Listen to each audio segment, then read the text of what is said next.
c'est que Ablaye Wade bu daan wax lu ko ñor moom.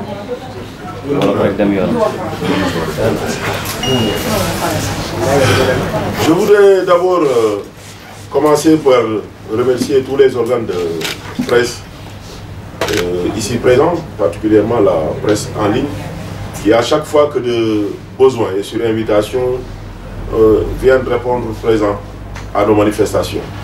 Je voudrais également remercier mes Amazones, les Amazones de Maître Ousmane Diagne, qui jour et nuit, en temps de pluie comme sous le soleil, m'accompagnent un peu partout et dans toutes mes activités. Je voudrais également remercier mes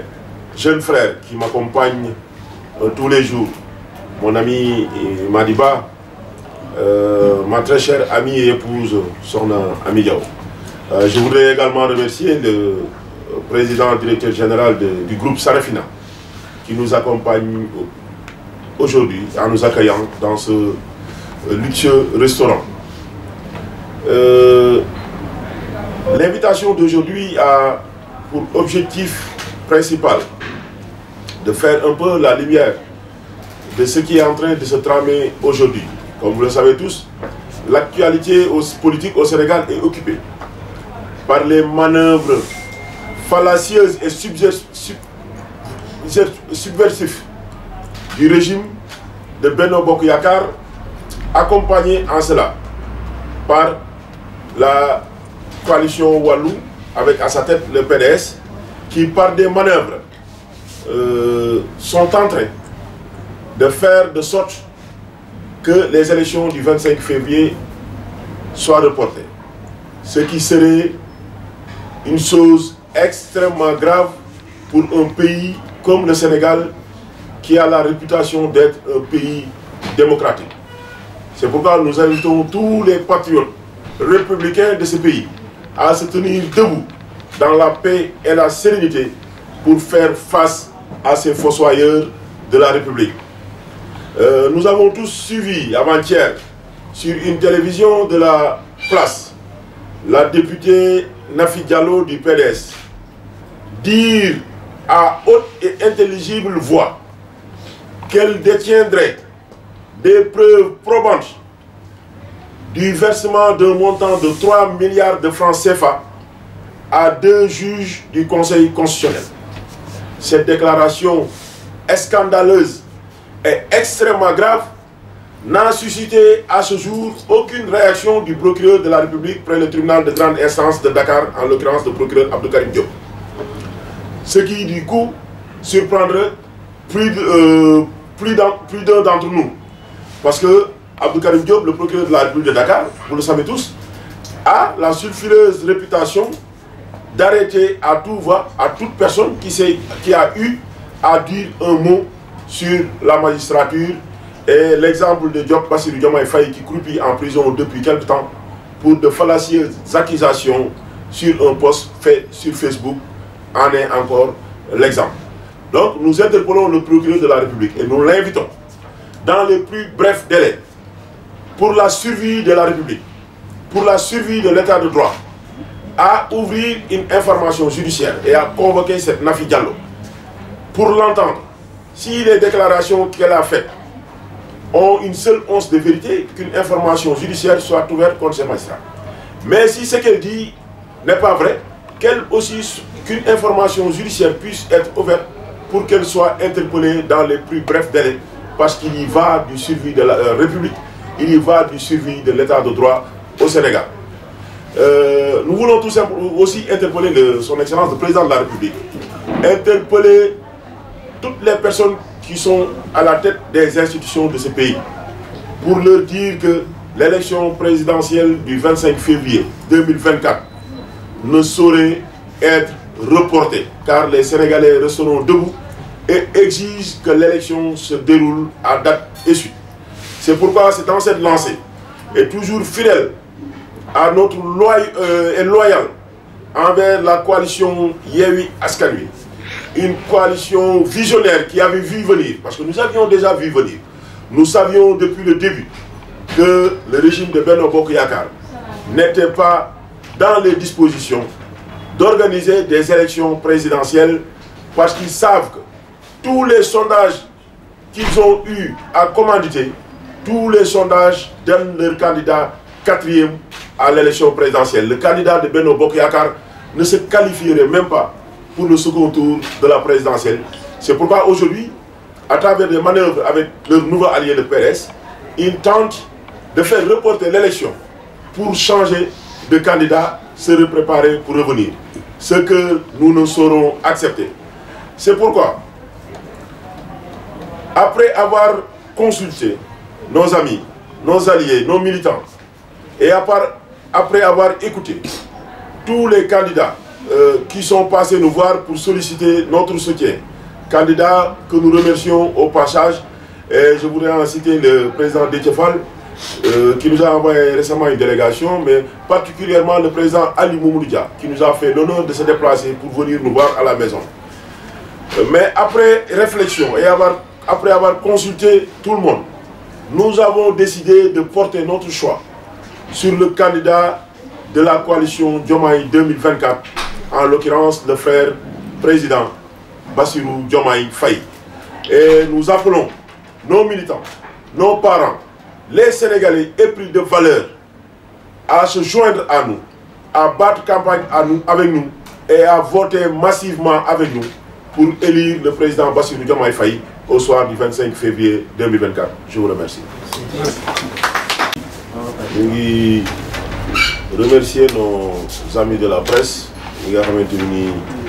saa su ñu leen woowee pour yëkkati ay kàddu ñu bàyyi lépp lu ñu doon def ñëw wuyu si ñu. may gërëm aussi mes amazones, les amazones de maître Ousmane Diagne nga xam ni guddeeg bëccëg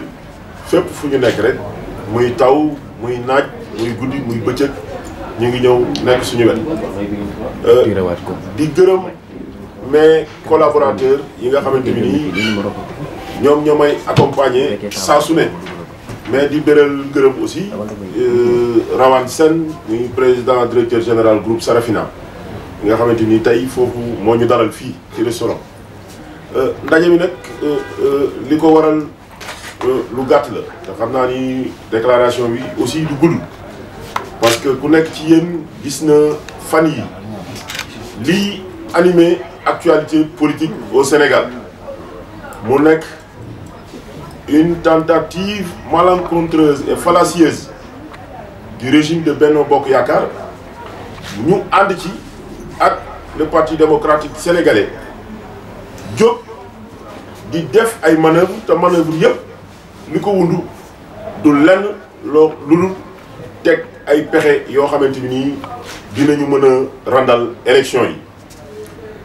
li ci gën a metti nag mooy bërki démb dañu gis ci une télé de la place ci ab émission soxna soosu tudd Nafi Diallo te bokk ci PDS mu génn def déclaration bu garaaw a garaaw a garaaw daal ni moom am na ay preuves palpables que ni am na ñaari membre yu conseil constitutionnel de très hauts magistrats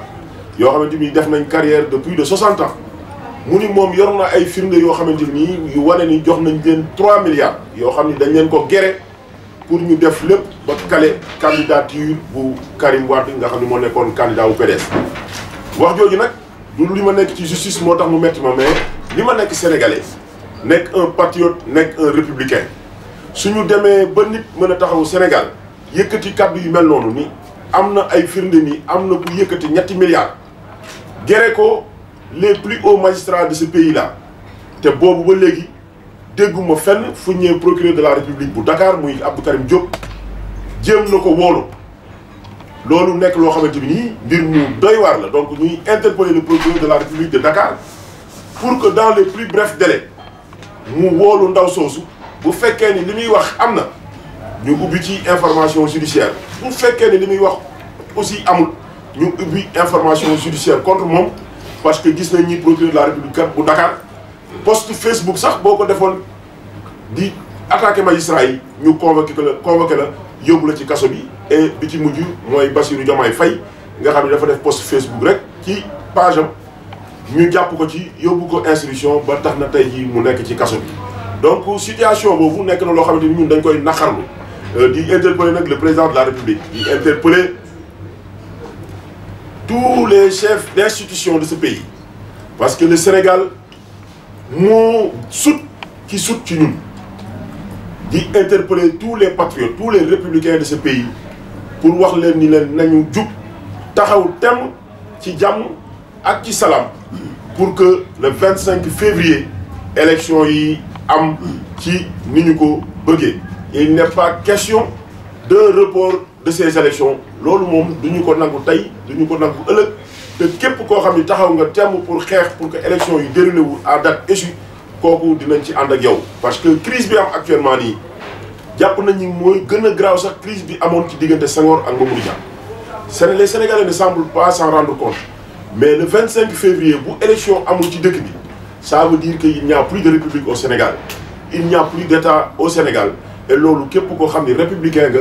un homme d'état nga un patriote nga war nga taxaw ba loolu du am fii ci réew mi. ba tax na ñun ak suñu alliés yi nga xamante ni toujours fidèle et loyal à la coalition bi nga xamante ni moom la ñu nekkoon muy la coalition Benno Bokk Yaakaar dañu mës a gëm ni élection mooy la voie démocratique bi war a permettre ñu changer ñu fal président de la République loolu la ñu gëm te loolu la ñu mës a wax. à chaque fois ñu ngi doon laaj di ñu wax ni ñu élection yi kan ngeen jàpp ni moom ngeen di àndal ñu ni leen woon bu ñu demee ba conseil constitutionnel mi nga xamante ni moom moo nekk ci kaw wax ni diw ak diw ak diw ak diw ñoom ñooy bokk ci élection yi bu ñu eggee ci loolu ñun dinañu xool ki nga xam ne jàpp nañ ni ak moom lañ gën a bokkal gëm-gëm ñu ànd ak ñoom ci élection yi. choix bi nag nekkoon na choix boo xamante ni difficileul parce que dañ ko yàgg a wax nous avons un devoir de loyauté envers la coalition Yewwi Askan Wi bi nga xamante ni fa la ñu fale mais tey ku ne gis na ni coalition Yewwi Askan Wi aussi conformément aux chartes de la coalition bi waxoon ni bu ñu eggee ci élection ku nekk bëgg a nekk candidat bu nga nekk candidat am na une pluralité de candidats yi nekk ci coalition Yewwi bi yëpp aussi ku ci nekk sol nga sa dàll ñëw seet si ñu waxtaan ak ñun sollicité ñu pour ñu jàppale la ma ciy remercier bu baax la coalition du président Déthié Fall di remercier la coalition du PUR bu président Aliou Mamadou Dia nga xam ne def na déplacement ñëw seet si ñu ñoom it ñu jouer rôle bu am importance ci coalition bi mais bi ñu waxtaanee ak suñuy xarit suñuy dëkkandoo suñuy ñooñ ak ñi ñu àndal ci politique dañu gis ni la coalition Diomaye 2024 ñoom la ñu jàpp ni suñu ànd ak ñoom jàppale leen battre campagne ak ñoom yàlla mën na def changement yi nga xamante ni bëgg nañ ko réew mi ci réew mi bu neexee yàlla defal ñu ko. donc incha allah rabbi pour ces élections présidentielles de février 2024 nous devons décider ñun mouvement ALT de soutenir la candidature du président Diomaye dans la coalition Diomaye 2024 maa ngi leen di gërëm bu baax di leen sant.